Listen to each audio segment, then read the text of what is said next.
جو بھی قوم رب العالمین کے ذکر کے لیے کسی جگہ بیٹھتی ہے یا پھر مجلس میں شرکت کرتی ہے،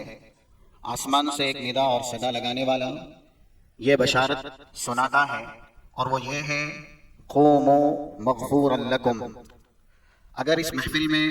جو بیان کیا گیا اس کو بغور سنا گیا اور ایسے ہی ذہن کے زاویے میں اس کو محفوظ کیا گیا اور اس کے تعلق سے عمل کی سعادت اور توفیق اللہ سے مانگی گئی، تو اس کا فائدہ یہ ہوگا کہ ہم اس محفل میں حاضری دینے کے باعث مغفور لکم جب یہاں سے اٹھ کے جائیں گے تو رب العالمین کی مغفرت کا پروانہ ہمیں عنایت کر دیا جائے گا۔ یہ بشارت سننے میں معمولی لگتی ہے، لیکن اسی کے لیے ہم دنیا میں پیدا کیے گئے ہیں۔ جب تک کہ مغفرت الہی ہم کو نہیں ملتی، نہ ہم جنت میں جا سکتے ہیں اور نہ ہی دوزخ سے بچ سکتے ہیں۔ یہ باتیں آپ نے سنی ہیں، کیونکہ ابھی جو محفل ہے اس کے متعلق نہیں ہے، پھر بھی اللہ کی مغفرت ہم اور آپ کے لیے بہت زیادہ ضروری ہے۔ قرآن کریم نے ایک جگہ پر بیان کیا 133 نمبر کی مشہور آیت سورہ ال عمران کی، وَسَارِعُوا إِلَىٰ مَغْفِرَةٍ مِّن رَّبِّكُمْ وَجَنَّةٍ عَرْضُهَا السَّمَاوَاتُ وَالْأَرْضُ۔ تم لوگ اللہ کی مغفرت کی طرف دوڑو، ایسے ہی اس جنت کی طرف جس کی چوڑائی آسمانوں اور زمین کے برابر ہے، جو متقین کے لیے تیار کی گئی ہے۔ اس آیت کریمہ میں پہلا لفظ مغفرت کا استعمال کیا گیا، وَسَارِعُوا إِلَىٰ مَغْفِرَةٍ مِّن رَّبِّكُمْ، جس کا مطلب یہ ہوا کہ جب تک اللہ کی طرف سے گناہ کی معافی اور تلافی نہیں مل جاتی، ایک انسان جنت میں نہیں جا سکتا۔ جنت میں وہی انسان جائے گا جس کے سارے گناہ کو اللہ معاف کر دے گا، جسے گناہوں سے اللہ پاک اور صاف کر دے گا۔ اس طرح کی محفلوں کی حاضری ہم اور آپ کے لیے مغفرت کے پروانے کا باعث ہے، کیونکہ حدیث میں کہا گیا قوموا مغفورا لکم، یہاں سے اٹھ کے جاؤ گے تو اللہ کی مغفرت عنایت کر دیے جاؤ گے۔ اور پھر دیکھیے اس کے بعد کی جو بشارت ہے، وَقَدْ بُدِّلَتْ سَيِّئَاتُكُمْ بِحَسَنَاتِكُمْ، تمہاری جتنی خطائیں ہیں چھوٹی یا بڑی، آج ہم گناہ زیادہ کرتے ہیں، نیکی کم کرتے ہیں، تو حدیث میں کہا گیا اس طرح کی محفل میں حاضری دینے کے باعث، دین سیکھنے کے باعث انسان کے سارے گناہ نیکیوں میں تبدیل کر دیے جاتے ہیں۔ اب اس سے بڑھ کر کے بشارت کیا چاہیے؟ اس لیے ہم اور آپ اگرچہ بہت سنتے آئے ہوں اور بہت سمجھتے ہوں قرآن اور حدیث، پھر بھی ہماری گناہ کی معافی تلافی کے لیے اور ایسے ہی نیکیاں ہماری بڑھ جائے، یہاں تک کہ ہمارے گناہ نیکیوں میں تبدیل کر دیے جائیں، اس کی خاطر ہم اور آپ کو اس طرح کی محفل کا حصہ بننا چاہیے، اور یہ وقت کی سب سے بڑی ضرورت ہے۔ قرآن کریم نے جہاں یہ اشارہ کیا، جیسا کہ کچھ آیت ہیں سورہ انفال کے اندر جو کہ 5960 وہاں سے سٹارٹ ہوتی ہیں، وَأَعِدُّوا لَهُم مَّا اسْتَطَعْتُم مِّن قُوَّةٍ وَمِن رِّبَاطِ الْخَيْلِ، اہل ایمان کو حکم دیا گیا آپ کے پاس حالات جس بات کا تقاضا کرتے ہیں، زمانہ جس کا متقاضی ہے، اگر ایسی طاقت سے لیس ہونا ممکن ہے تو آپ وہ طاقت اپنے ایمان کے اندر ضرور داخل کریں، اپنے آپ کو اس طرح کی استطاعت اور طاقت کا حقدار ضرور بنائیں۔ وَأَعِدُّوا لَهُم مَّا اسْتَطَعْتُم مِّن قُوَّةٍ، زمانہ جس بات کا متقاضی ہے، ہمیں ایسی قدرت اور ایسی طاقت اگر حاصل کرنا ممکن ہے تو ضرور حاصل کرنی چاہیے۔ آج دور حاضر کا سب سے بڑا تقاضا یہ ہے کہ ہم خود دین کا صحیح علم حاصل کریں۔ جب ہم صحیح علم دین کا حاصل کریں گے تو اپنی اولاد کی تربیت دینی اور شرعی کر سکیں گے۔ اس کا فائدہ یہ ہوگا کہ یہ اولاد ہمارے لیے دنیا اور آخرت میں فلاح یابی کا، کامیابی کا اور ایسے ہی نجات کا ذریعہ بنے گی۔ آج آپ دیکھیں دین کے نام پر گمراہ کرنے والوں کی تعداد کم نہیں ہے۔ 3606 نمبر کی ایک حدیث صحیح بخاری میں بہت بڑی ہے، اور اسی کی ہم معنی 1847 نمبر سے صحیح مسلم کے اندر بھی موجود ہے۔ رسول اللہ صلی اللہ علیہ وسلم نے پیشین گوئی کی تھی، قوم دعات للاسلام، ایسے لوگ جو اسلام کے داعی بنیں گے، اسلام کے مبلغ بنیں گے، لیکن ان کے پاس اسلام کی تعلیم نہیں ہوگی، وہ دین کے نام پر لوگوں کو گمراہ کریں گے، اور من اجابہم الیہا قذفوہ فی النار، جو شخص ان کے بہکاوے کی جال میں گرفتار ہو گیا وہ لقمہ جہنم بن جائے گا، وہ واصل دوزخ ہو جائے گا۔ اس لیے ہمارے پاس ایک میزان ہے صحیح غلط، حق اور باطل کے بیچ امتیاز کرنے کا، فرق کرنے کا، اور وہ ہے علم شرعی۔ جب تک علم دین ہم حاصل نہیں کریں گے، اور جن سے علم دین سیکھنا چاہیے، آپ اگر کوئی زبان سمجھتے ہیں اور آپ یہ فیصلہ کر لیتے ہیں کہ میں خود سے ہی اس طرح کی زبان میں قرآن کے ترجمے ہیں یا پھر ایسے ہی کتابیں ہیں جو کہ لکھی گئی ہیں، پڑھتا رہو اور دین سیکھتا رہو، یہ طریقہ بھی صحیح نہیں ہے۔ دین سیکھنے کا صحیح طریقہ چھوٹی یا بڑی معلومات آپ کو معلم سے حاصل کرنی چاہیے۔ جب تک معلم آپ کے پاس نہیں ہے اور معلم سے آپ دین نہیں سیکھتے،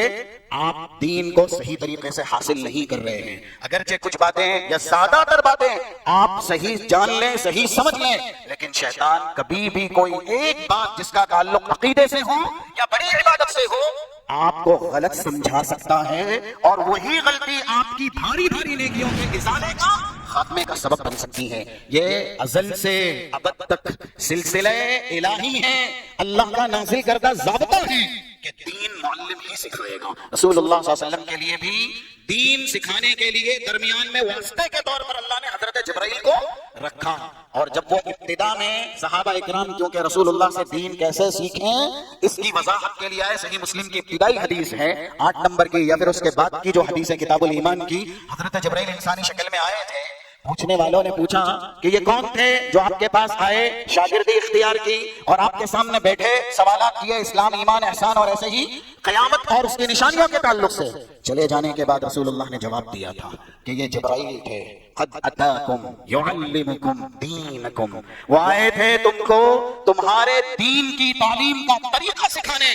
کہ شاگردی اختیار کی جائے، معلم کا ادب و احترام کیا جائے، سوالات کر کے دین سیکھا جائے۔ یہ حضرت جبرائیل آ کر کے رسول اللہ صلی اللہ علیہ وسلم کے پاس بیٹھ کر کے مشہور حدیث ہم جانتے ہیں۔ اس لیے دور حاضر کا سب سے بڑا تقاضا اہل اسلام اور اہل دین کا، جو دین اسلام کے علم بردار ہیں، اپنے آپ کو مسلم مومن کہلانے والے ہیں، ان کے لیے یہ ہے کہ وہ شرعی علم حاصل کریں۔ جب تک شرعی علم حاصل نہیں ہوگا، نہ ہم صحیح عبادت کر سکتے ہیں، نہ عقیدہ درست کر سکتے ہیں، نہ ہی اپنے آپ کو دوزخ سے بچا سکتے ہیں، اور نہ ہی جنت کا داخلہ حاصل کر سکتے ہیں۔ اسی لیے یہ قرآن کریم جیسا کہ سورہ علق کی ابتدائی آیت کیوں اس شریعت محمدیہ کی پہلی وحی اقرا سے شروع ہوئی، یہ نہیں کہا گیا کہ آپ نماز پڑھیے، یہ نہیں کہا گیا کہ آپ زکات دیجئے، یہ نہیں کہا گیا کہ آپ جہاد کیجئے، جہاد بالنفس ہو، جہاد بالمال ہو، یا اسی طریقے سے جو دوسرا جہاد ہے میدان کارساز میں جا کر کے جہاد بالسیف یا جہاد بالاسلحہ ہے، ان سب کا حکم نہیں دیا گیا۔ پہلا حکم کیا ہے؟ اقرا۔ اور سورہ محمد، اس سورت کا نام بھی محمد ہے کیونکہ ہم اور آپ کے لیے رہنما رہبر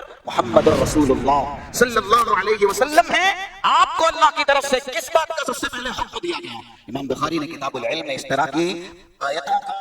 اس ضمن میں ذکر کیا جو دلالت کرتی ہے باب العلم قبل القول والعمل، سب سے پہلے علم حاصل کرنے کا باب، چاہے انسان زبان سے عبادت کرے یا پھر دوسرے اعضاء جسمانی سے کرے، ان سب سے پہلے کہنے اور کرنے سے قبل علم حاصل کرنا چاہیے۔ وہاں جو دلیل ذکر کی گئی اس میں ایک سر دست دلیل یہ بھی ہے، سورہ محمد کی آیت نمبر 19، فَاعْلَمْ أَنَّهُ لَا إِلَهَ إِلَّا اللَّهُ وَاسْتَغْفِرْ لِذَنبِكَ وَلِلْمُؤْمِنِينَ والمؤمنات۔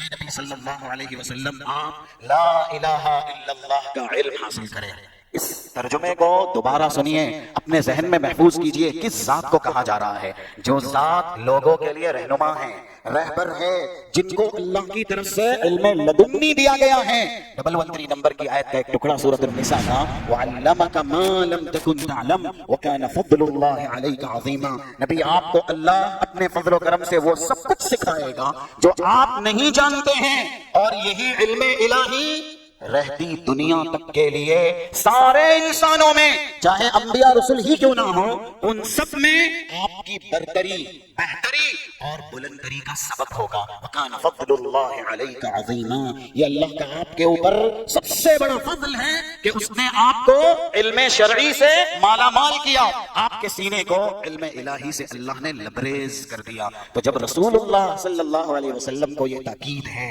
ان سب کے باوجود کہ آپ کے سینے کو اللہ بھر دے گا قرآن سے، قرآن کے بیان سے، آپ سیکھیں، آپ علم حاصل کریں، تو ہم اور آپ کے لیے تو یہ بشارت نہیں ہے کہ اللہ ہمارے سینے کو علم الہی سے